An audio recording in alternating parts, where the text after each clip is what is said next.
Unang tanong po, Papa Joms. Ano yung pinaka, di ba dami niyo na ngayong bagong memories ni Carla? Ano po yung pinaka memorable pa rin at paborito mong memories ninyo ni Carla? Kahit na ang dami na ninyong travel, ang dami na ninyong moment na magkasama. Meron bang, yung pag sinabing favorite na memories nyo together, ano po yun, Papa Joms? Pangalawa, ito bro, real talk to bro, real talk. Bakit ka talaga na in love kay Carla? Tapos pangatlo, ano ang pinagkaiba? Ay, pwede kaya ito. Pero ito wala naman, wala. Parang sa tingin niya bro, ano yung pinagkaiba niya sa ibang mag-boyfriend at girlfriend? Ano yung unique na niya ni Carla? So ayun po mga kalingap at kasama po natin ngayon si Papa Joms, Kalingap Jomar. Hello po. Ito po mga kalingap, matagal na po natin itong hinihintay na mangyari itong mga kapanayam natin one-on-one. Wow. Si Papa Joms para itanong ang ilang mga katanungan na nire-request po ninyong lahat. Okay na ba Papa Joms? Okay. Ano lang naman to po to? 15. Wow. 15 lang po ito, tsaka mga late lang ito po mga Papa Hindi ka Joms. prepared ako yan. Hindi po ako prepared, hindi po ako naglista. Oo. Ayan po, medyo mahaba po ito Papa Joms. Siguro abutin po tayo ng 1 hour. Grabe So, pwede tayo premiere. Hindi, joke lang po. So, ayun, Papa Joms, una sa lahat gusto kong magpasalamat sa privilege. Uy. Salamat, Papa Joms. And I miss you. I Ngayon miss you. ako nakita. Oo. Ang tagal kong nawala. Ito kasi laging wala ko. Pasensya po, Papa Joms. Pero ayun, thank you and pasensya ka na nabala kita. Okay lang po. Oras na ng pahinga po, pero pinagbigyan pa rin po tayo mga kalingap na matanong natin siya. Kasi ang dami nangyayari, Papa Joms. Oo po, okay. Parang ditong bago tayo medyo nagbakasyon-bakasyon. Tapos ang dami kong nababalitaan sa inyo ni Carla. Ang dami nangyayari sa inyo. Nag-level up na pala kayo. Nag-level up na pala kay Papa Joms. Konti pa lang yung level up ko yan. Uy! Ibig sabihin may mas i-level up pa yun. Ano ba si level up pa yan? Ayun na po ang aabangan natin mga kalingap. Pero sa ngayon, Okay. ito na po, itatanong po natin ang mga tanong na makakuha tayo ng mga clue ng mga mas i-level up pa po. Ayun, inaantok na po si Papa Joms. Kasi anong oras na po ngayon, Papa Joms? Mga magte-10 na. Magtitin na po. Hinaus rate ko po si Papa Joms. Okay lang po. May dinaan kasi, may May inabot po ako kay Papa Joms na... Ayun, thank you nga po pala. Thank you po, Thank you, Tita Susan of Colorado. Thank you very much Ayan, po. thank you po sa pinabot niyo po kay Papa Joms na makakatulong sa pabahay po ni Papa Joms. Thank you po. Ang unang tanong, eto. Unang tanong, Papa Joms. Tungkol po ito lahat sa kanila ni Carla.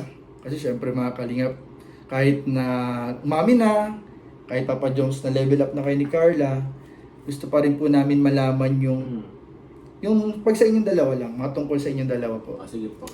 Unang tanong po, Papa Joms. Ano yung pinaka, di ba dami niyo na ngayong bagong memories ni Carla? Ano po yung pinaka memorable pa rin at paborito mong memories ninyo ni Carla? Kahit na ang dami na ninyong travel, ang dami na ninyong moment na magkasama. Meron bang, yung pag sinabing favorite na memories nyo together, ano po yun, Papa Joms?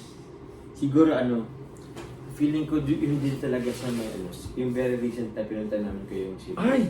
Oo. Cebu! Kasi yun nga parang hindi masyadong pressure kasi kami lang nandun. Wala masyadong nagsi-CCTV. Oy! Oy! Pero okay din naman minsan. Okay din naman kasi kayo. Iba lang yung first travel niyo ba? First travel namin na kami dalawa lang. May dalawa So, lang. At walang mga CCTV. Wala may CCTV. Pero hindi kuya, may oras na good sila naman ng CCTV, pero may oras na nila.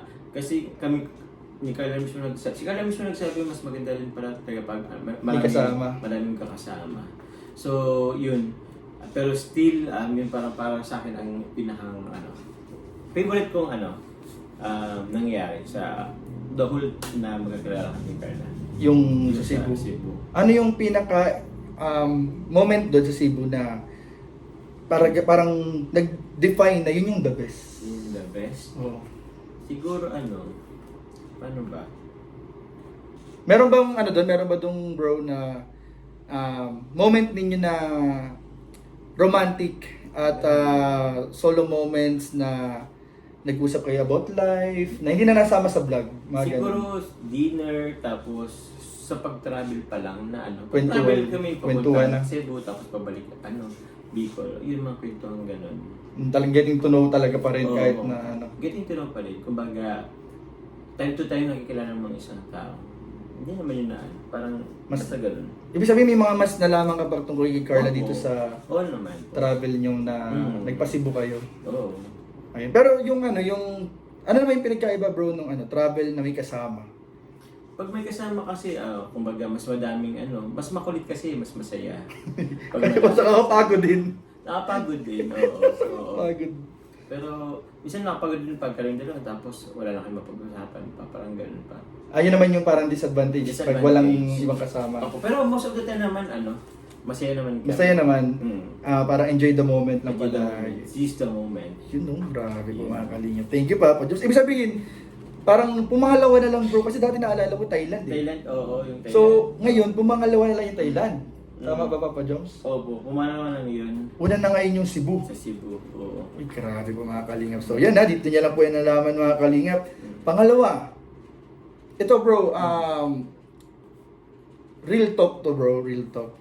Bakit ka talaga na in love kay Carla? Ay, bakit nga ba? Physically ba? Kasi Maraming. kasi, Physically, given eh. given naman na kasi. Oo. And then pa rin kasi yung pagiging humble ng kuya. Humble ni Family Carla. oriented. Andun hindi nawawala. Kaya siguro yun din yun. Nagustuhan mo yung personality talaga. Personality. Kahit nung una, no, parang yan yung mga sagutan mo dati. Oo, no? hindi man din na. Personality talaga ni Carla yung Hindi pinaka man nagustuhan oo. mo. Ano ba bro yung yung parang edge ni Carla sa hindi naman sa sa pagko-compare sa kanya pero yung sa tingin mo na parang doon siya nag-stand out na personality niya. Kasi siguro ano ba? Ano kasi pa rin yung pagiging niya, conservative siguro. Uy. Parang gano'n. Kahit na nung edad niya na, no? Tapos Oo. parang kahit exposed na siya sa maraming bagay, conservative pa rin sa mga parang dalagang Pilipina. Talagang Pilipino. Dalagang Pilipina Oo. talaga si Carla. Yeah.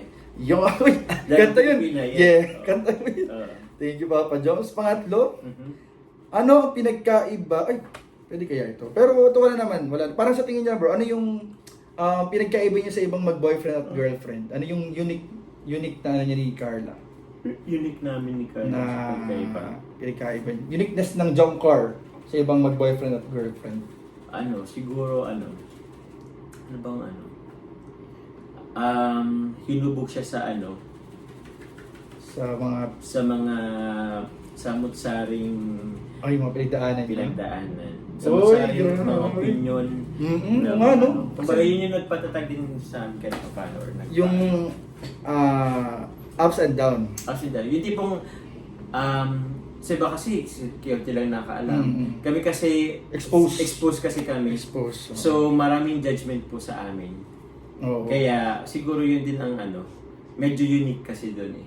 Kumbaga, maraming nakita sa amin, maraming humusga sa Public amin. yung nyo, story nyo. Story namin. Oo, tama. So, Kasi yung iba, syempre, pag normal ka lang na, yung wala ka naman sa social media, Oo.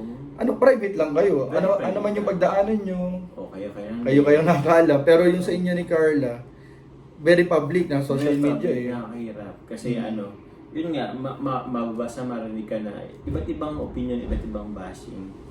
Pero, Parang kahit maliliit na bagay nga, binibigyan ng, mm, no, tinatopic minsan ng kaya nga eh. So parang nagiging challenge din siya. Challenging sa Challenging kanya, talaga, challenging siya. Opo, pero buti na nga lang, kahit pa paano, matatag naman po, kahit kami ka parang gano'n. Si Carla, lalo na kasi, yun nga kuya, hindi naman siya talaga, hindi niya pinili yung social media talaga. Sadyang napunta siya sa atin, or sa Kalingap. sa Kalingap na kung saan, ito yung buhay ng social media. So, yun, kumbaga, lalo mo na naapektuhan, pero ngayon, lately, wala na masyado. Ngayon niya lang yung bashing. Parang na lang, pinatatag na ng panahon. Pinatag ng panahon. Yun po yung kaibahan po ng Jomcar sa iba pang mga not normal na couple. Normal na couple po.